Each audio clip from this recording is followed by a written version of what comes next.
Hello दोस्तों। स्वागत है आपका अपने YouTube चैनल अनसुनी कहानियों में। और आज की कहानी एक ऐसी लड़की की है जो मजबूरी की खातिर अपना देश छोड़कर हमेशा के लिए अमेरिका में जाकर बस चुकी थी। और दोस्तों, उसकी मजबूरी का कारण भी बहुत ज़्यादा अजीब था। सुनने में तो ये कहानी एक प्रेम कहानी से कम नहीं लगती, लेकिन ये प्रेम दो तरफा नहीं था। तो दोस्तों, बात कुछ ऐसी है।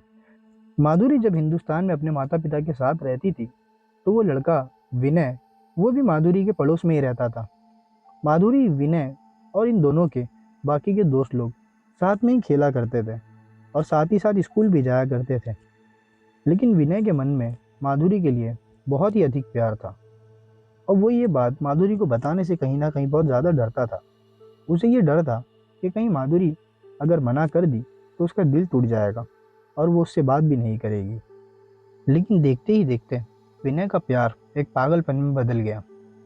विनय जब भी माधुरी को किसी दूसरे लड़के के साथ बात करते हुए देखता, उसे मन ही मन बहुत ज़्यादा गुस्सा आता था, लेकिन वो चाह कर भी हक नहीं जता पाता था।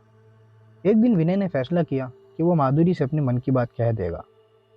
विनय ने ये तो अच्छा किया कि उसने ये फैसला कर लिया था कि वो माधुरी से अपने मन की बात कह देगा, लेकिन उसने माधुरी के लिए दुविधा बहुत ज़्यादा बढ़ा दी थी। लेकिन उसे ये नहीं पता था कि माधुरी के लिए उसकी पसंद चुनना बहुत ही ज़्यादा आसान है। विनय माधुरी के प्रेम में आकर इस कदर पागल हो चुका था कि उसने कुछ ऐसा किया। एक दिन विनय और माधुरी दोनों स्कूल से निकल रहे थे। शाम का वक्त हो चुका था, लेकिन विनय ने ऐसी हरकत की जिसे सुनकर आप भी दंग रह जाओगे। तो दोस्तों, विनय ने कुछ ऐसा किया कि एक दिन स्कूल के बाहर विनय ने माधुरी को सब लोगों के सामने घेरा और कहने लगा कि देखो माधुरी, मैं तुमसे बहुत ज़्यादा प्रेम करता हूँ और मेरी ये इच्छा है कि मैं आने वाली ज़िंदगी तुम्हारे साथ ही बिताऊँ। मुझे बहुत तकलीफ़ होती है जब भी तुम्हारे कोई पास आता है या तुम्हें कोई छूता है तो।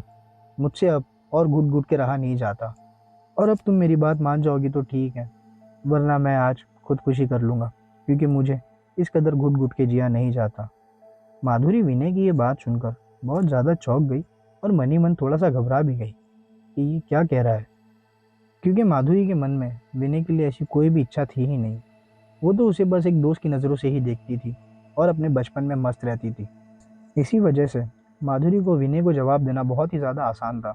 उसने विनय को साफ-साफ कह दिया कि देखो, तुम्हें जो करना है करो, लेकिन मैं तुम्हारे से प्यार-व्यार नहीं करती और हमारी ये सब अभी उम्र नहीं है। मुझे बस मेरी पढ़ाई करनी है और अपनी आने वाली ज़िंदगी में सफल होना है, और जहाँ भी मेरे माता-पिता कहेंगे मैं वहाँ पे चुपचाप शादी कर लूँगी। तो मेरे पास इन सारी चीज़ों के लिए वक़्त नहीं है और मैं तुमसे भी यही कहूँगी कि तुम भी अपनी ज़िंदगी का वक़्त बर्बाद मत करो। ये सारी बातें बहुत ही ज़्यादा बेकार हैं। माधुरी ने जब ये बात विनय से कही, तो विनय तो काफ़ी चुप हो चुका था और उसकी आंखों में आंसू भी आ चुके थे। उसे मन ही मन ये बात पक्की हो चुकी थी कि अब माधुरी उससे उस तरीके से बात नहीं करेगी, जिस तरीके से वह पहले उससे किया करती थी। लेकिन माधुरी और विनय की बात अब यहाँ पे ख़त्म नहीं हुई, क्योंकि जैसे ही माधुरी ने साफ-साफ विनय को मना कर दिया, वैसे ही स्कूल के सारे बच्चे विनय को देखकर ज़ोर-ज़ोर से हँसने लगे। ये बात लेकिन विनय को अच्छी नहीं लगी और जैसा कि उसने माधुरी से कहा था कि वो खुदकुशी कर लेगा, तो अब विनय के दिमाग में सिर्फ और सिर्फ खुदकुशी का ही ख्याल चल रहा था। लोगों को और साथ ही साथ माधुरी को भी ये बात बहुत मजाक लग रही थी कि कोई किसी के चक्कर में खुदकुशी कैसे कर सकता है। लेकिन किसी को ये नहीं पता था कि विनय माधुरी से कितना प्यार करता है, और साथ ही साथ विनय को वो बेइज्जती भी बर्दाश्त नहीं हो रही थी, जो बेइज्जती उसकी स्कूल में सारे बच्चों के सामने हुई थी। उसे रह रहकर सबके हंसते हुए चेहरे उसकी आंखों के सामने आ रहे थे और काफ़ी देर सोचने के बाद विनय ने उसी शाम खुदकुशी कर भी ली। अब जब विनय ने खुदकुशी कर ली, तो पूरे गांव में बस यही चर्चा हो रहा था कि ये स्कूल के बच्चे ने आखिरकार खुदकुशी करी क्यों। और विनय की खुदकुशी की वजह उसके माँ बाप या उसके घर में भी किसी को नहीं पता थी, सिवाय माधुरी के और स्कूल के दूसरे बच्चों के। अब जैसे ही माधुरी ने दूसरे लोगों की तरह विनय की खुदकुशी की खबर सुनी, वैसे ही उसने अपनी माँ को विनय के बारे में सारी बातें बता दी और उसने अपनी माँ से ये भी बताया कि विनय आज उसे स्कूल में क्या कह रहा था। उसकी माँ भी सुनकर काफ़ी दंग रह गई और सोचने लगी कि ये कोई कैसा कर सकता है, या तो ये लड़का पागल था या तो ये तुमसे बहुत ज़्यादा प्यार करने लगा था। लेकिन उसकी माँ ने इस बात को छुपा दिया। उसने कहा कि अभी तुम ये बात किसी से कहो मत। क्या पता अगर किसी को ये बात ज़्यादा मालूम पड़ी तो गांव में हमारी ही थू थू हो जाएगी। लोग यही सोचेंगे कि उसने तुम्हारे चक्कर में आके खुदकुशी कर ली। अभी वो तो मरने वाला मर गया, लेकिन अभी तुम्हारी ज़िंदगी आगे बहुत ज़्यादा बाकी है। और बेटा, मुझे भी ये बिल्कुल भी अच्छा नहीं लगेगा कि कोई तुम्हारे चरित्र को लेकर के बात करे। तो तुम इस बात को भूल जाओ कि विनय ने कभी तुमसे कुछ कहा था, ठीक है? माधुरी भी हाँ में मुंडी हिलाते हुए अपनी माँ को जवाब देती है कि हाँ माँ, ठीक है।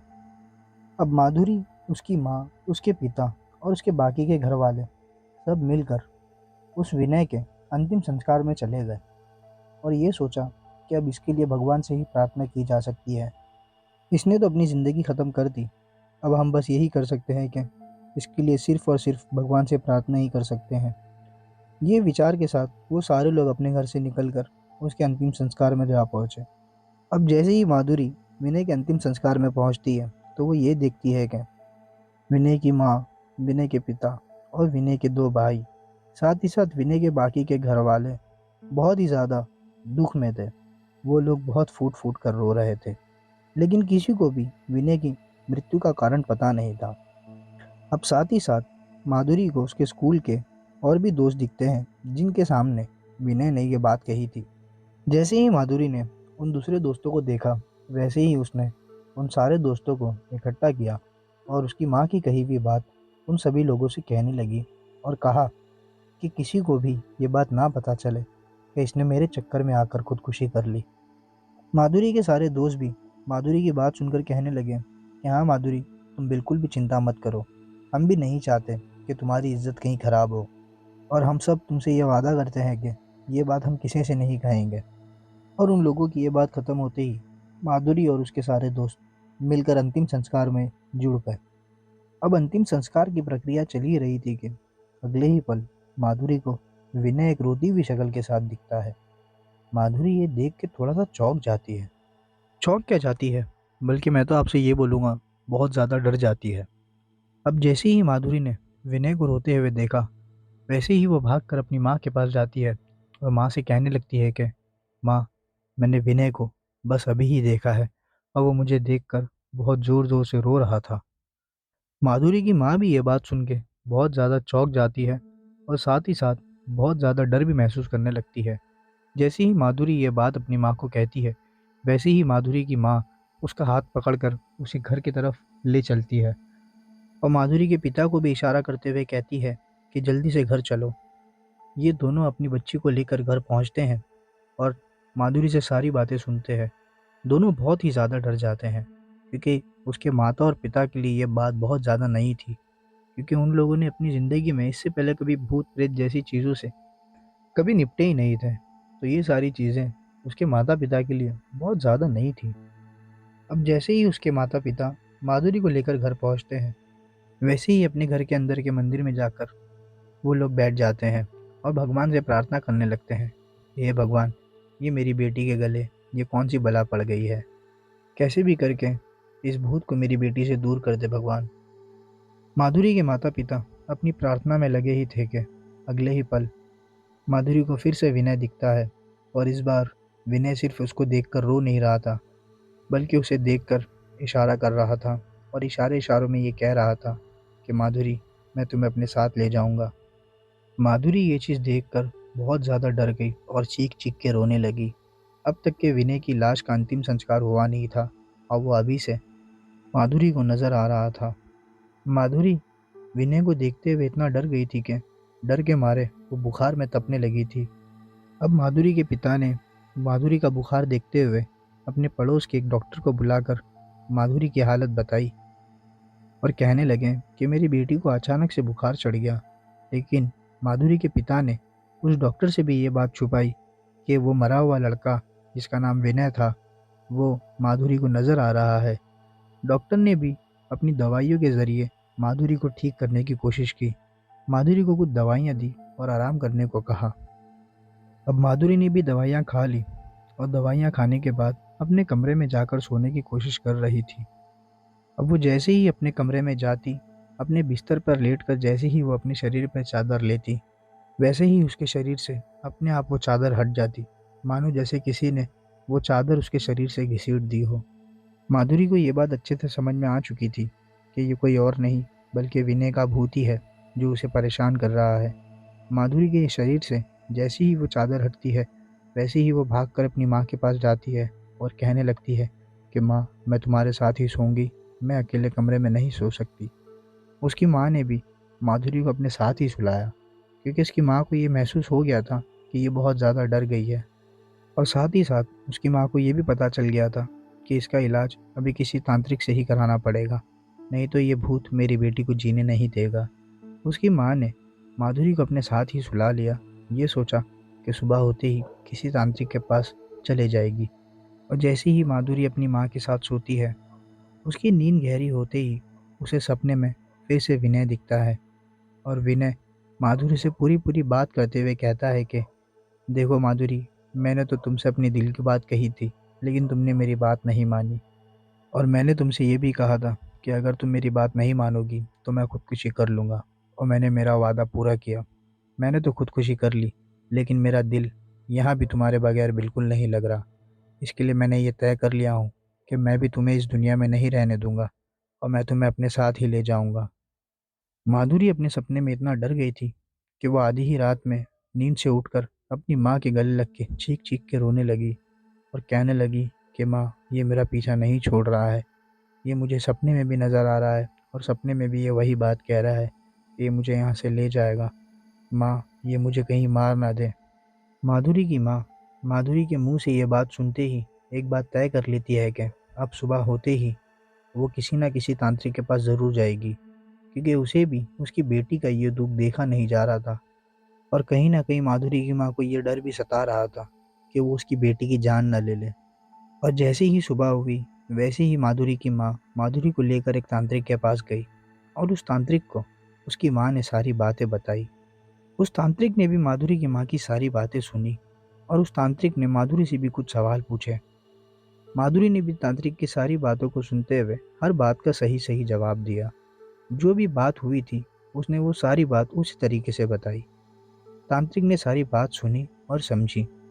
और सारी बातें सुनने समझने के बाद उस तांत्रिक ने माधुरी को एक तावीज़ दिया और कहने लगा कि इस तावीज़ को हमेशा अपने गले से ही लगा के रखना।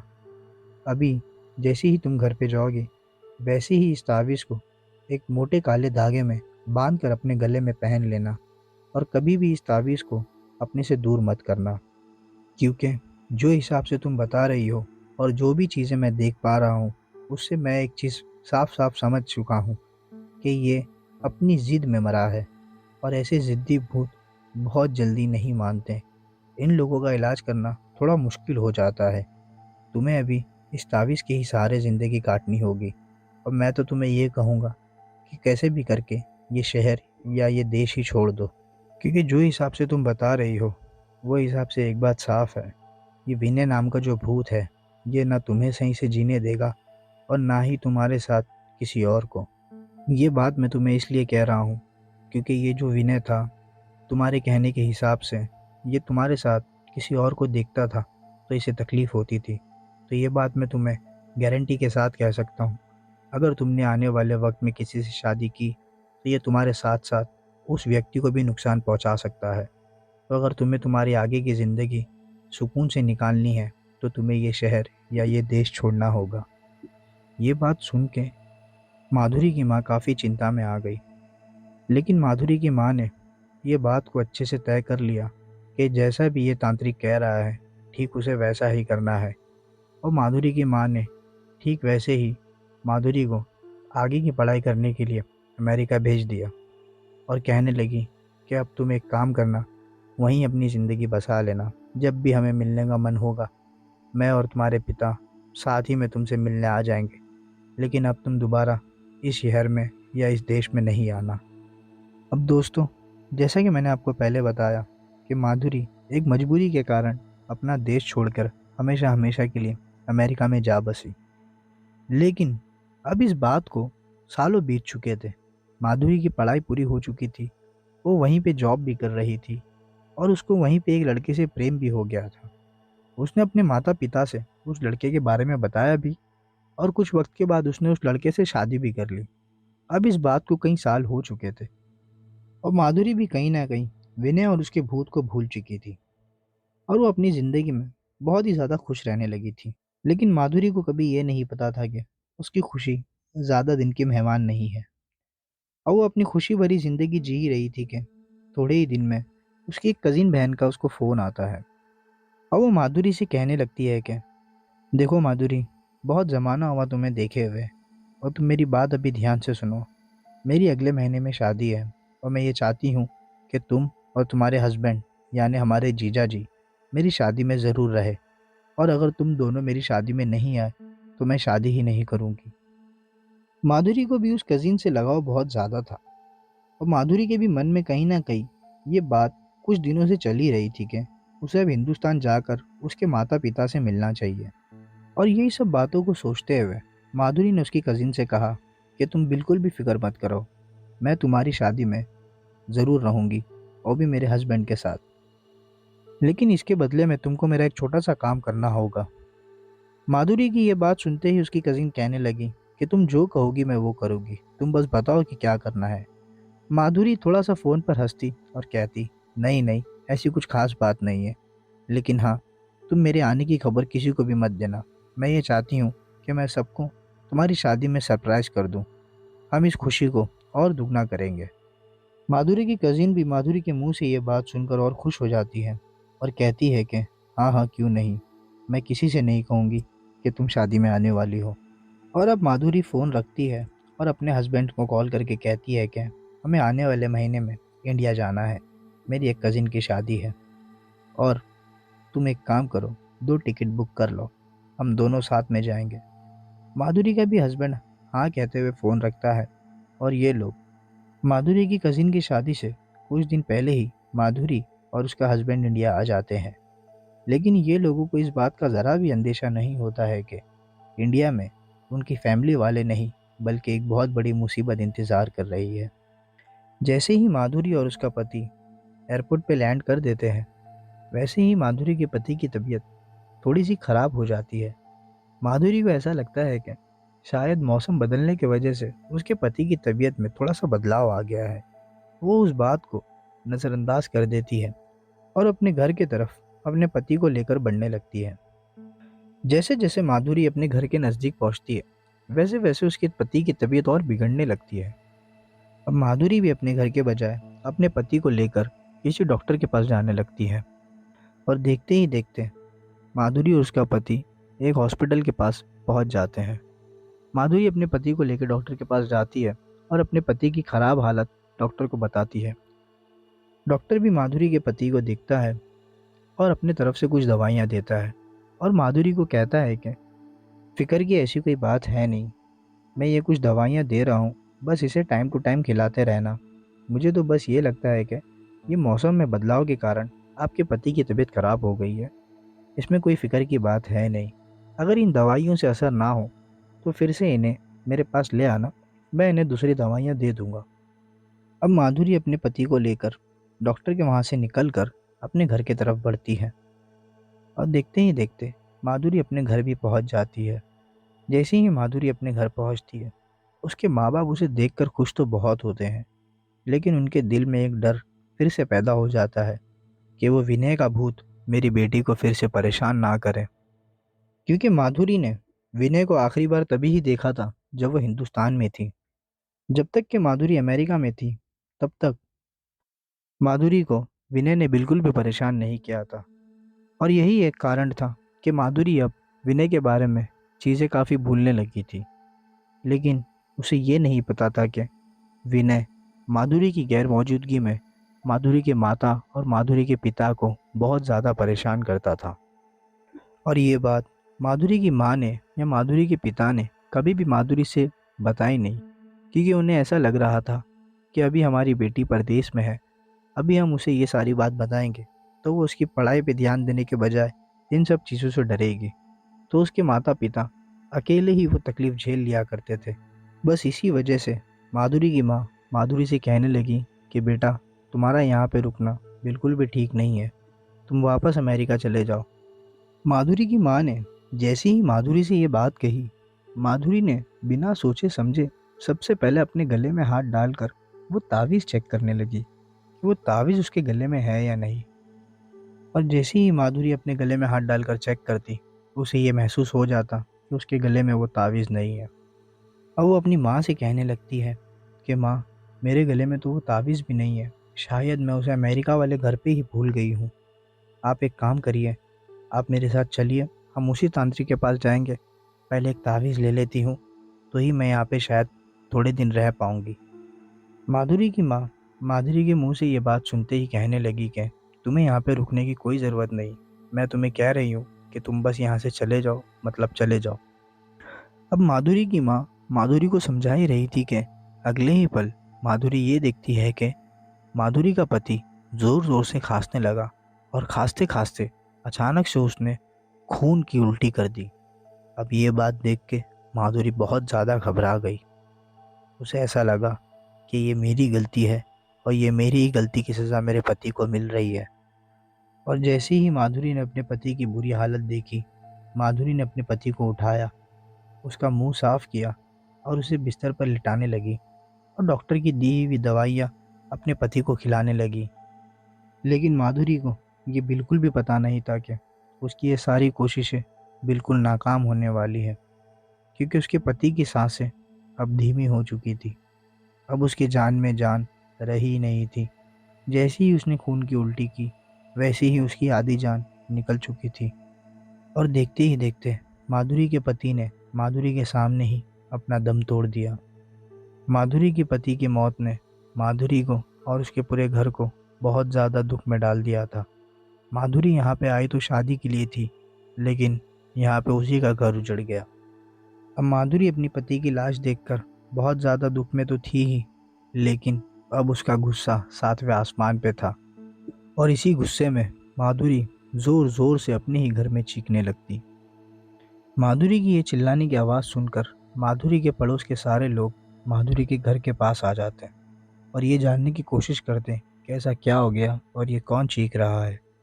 सारे लोग माधुरी को चीखता हुआ देख थोड़े से हैरान हो जाते हैं, और माधुरी की माँ से पूछने लगते हैं, ऐसी क्या बात हो गई है, ये क्यों इतना गुस्से में चिल्ला रही है। लोगों की बातों का जवाब देने की हालत में माधुरी की माँ भी बिल्कुल थी नहीं। बस उसने अपने दामाद की ओर देखा और लोगों को आंखों ही आंखों में कहने लगी कि मेरे दामाद की मृत्यु हो गई है। अब माधुरी के सारे पड़ोसी माधुरी के घर में इकट्ठे हो चुके थे, और वो माधुरी के पति के अंतिम संस्कार की तैयारी में भी लग चुके थे। लेकिन इन सारी तैयारियों के चलते माधुरी को फिर से विनय की वही रोती हुई शक्ल दिखाई दी। लेकिन इस बार माधुरी उससे डरकर भाग नहीं रही थी, बल्कि अपने पति की मौत का बदला लेने के लिए उस विनय के भूत की तरफ दौड़ रही थी। और वो इस अहंकार में थी कि अब बस ये हाथ में आ जाए तो मैं इसे फिर से मार दूंगी। माधुरी गुस्से में इस कदर पागल हो चुकी थी कि उसे कुछ समझ ही नहीं आ रहा था, ना अच्छा ना बुरा, ना इंसान ना भूत।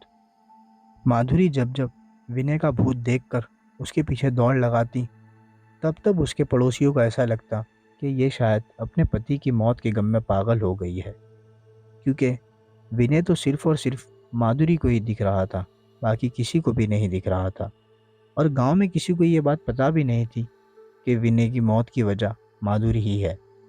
लेकिन माधुरी को ये बात अच्छे से पता चल चुकी थी कि उसके पति की मौत की वजह कोई और नहीं बल्कि विनय का भूत ही है। बस इसीलिए जब जब उसे विनय का भूत नजर आ रहा था, तब तब माधुरी पागलों के जैसा उस विनय के भूत के पीछे भाग रही थी। लेकिन माधुरी को ये बात बिल्कुल नहीं समझ में आ रही थी कि वो चाहकर भी विनय के भूत का कुछ नहीं बिगाड़ सकती। लेकिन विनय के भूत ने माधुरी का अब सब कुछ बिगाड़ चुका था, और उसने पहले भी तो ये बात कही ही थी कि वो माधुरी को किसी और के साथ देखता तो उसे बहुत ज़्यादा तकलीफ होती थी। और ये तो माधुरी का पति ही था। इससे आप अंदाज़ा लगा ही सकते हो कि विनय को माधुरी को उसके साथ देखकर कितनी तकलीफ हो रही होगी। अब जब जब माधुरी विनय के भूत के पीछे भागती, तब तब वो वहाँ से ऐसा गायब हो जाता जैसे मानो गधे के सर से सिंग। पहले विनय का भूत माधुरी को उसके घर के अंदर दिख रहा था, लेकिन थोड़ी ही देर में माधुरी को वो उसके घर के बाहर दिखने लगा। जहाँ जहाँ विनय का भूत माधुरी को दिखता, वहाँ वहाँ माधुरी उसके पीछे भागने लगती। लेकिन माधुरी को ये नहीं समझ में आ रहा था कि ये कुछ और नहीं बल्कि एक धोखा है। विनय का भूत माधुरी को बार बार ये धोखा देते हुए बाहर रास्ते तक लेके आ जाता और देखते ही देखते माधुरी को अपने पीछे पीछे एक खाई तक लेके आ जाता। माधुरी जब विनय का भूत देखकर उसका पीछा कर रही थी तो उसके घर वालों ने और उसके पड़ोसियों ने काफ़ी उसे हाथ पैर पकड़कर रोकने की कोशिश की, लेकिन माधुरी ने किसी की एक ना सुनी क्योंकि उसके सर पे एक अजीब सा खून सवार था। उसे ये अच्छे से पता था कि वो उस भूत का कुछ बिगाड़ नहीं सकती, लेकिन ना जाने क्यों वो उस विनय के भूत का पीछा करते करते एक खाई तक पहुंच ही गई। अब जब माधुरी उस खाई के पास खड़े रहकर चिल्लाने लगी कि विनय, तू कहाँ है? तू अब सामने क्यों नहीं आता? मेरी ज़िंदगी तो तूने बर्बाद कर ही दी। मैंने क्या गलती करी थी? यही सारी बातें कहते हुए वो ज़ोर ज़ोर से उस खाई के पास चिल्लाने लगी कि अगले ही पल विनय का भूत उसके सामने आता है और कहने लगता है कि मैंने तुमसे अपने प्यार का इजहार किया था, लेकिन तुमने मेरी बात को मानी नहीं। अब मैं तो मर के ये दुनिया छोड़ के जा चुका, लेकिन मेरे अंदर का गुस्सा नहीं गया। मैं ना तुम्हें खुशी से रहने दूंगा और ना ही तुम्हारे साथ किसी और को। और उस बात का सबूत तो मैंने तुम्हें दे ही दिया। और जैसा मैंने तुम्हारे पति को मौत के घाट उतारा, वैसे ही अब मैं तुमको भी मौत के घाट उतार ही दूंगा।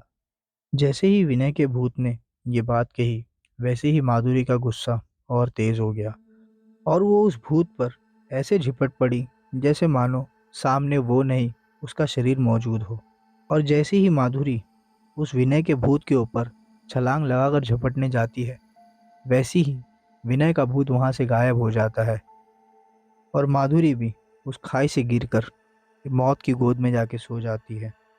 और इसी के साथ दोस्तों, हमारी ये कहानी यहीं ख़त्म होती है। और दोस्तों, इसी के साथ हमारी ये कहानी यहीं ख़त्म होती है। और दोस्तों, विनय के भूत ने माधुरी के साथ जो भी किया, वो आपकी नज़र में सही किया या गलत किया, वो आप हमें कमेंट सेक्शन में बता सकते हैं। और आपको ये कहानी कितनी पसंद आई है, ये भी आप हमें हमारी कहानी को लाइक करके बता सकते हैं। और अगर आप हमारे चैनल पर नए हैं तो प्लीज़ हमारे चैनल को सब्सक्राइब कर लीजिए ताकि हमारी हर लेटेस्ट अपडेट आप तक सबसे पहले पहुंचे। अब मिलते हैं हमारी अगली कहानी।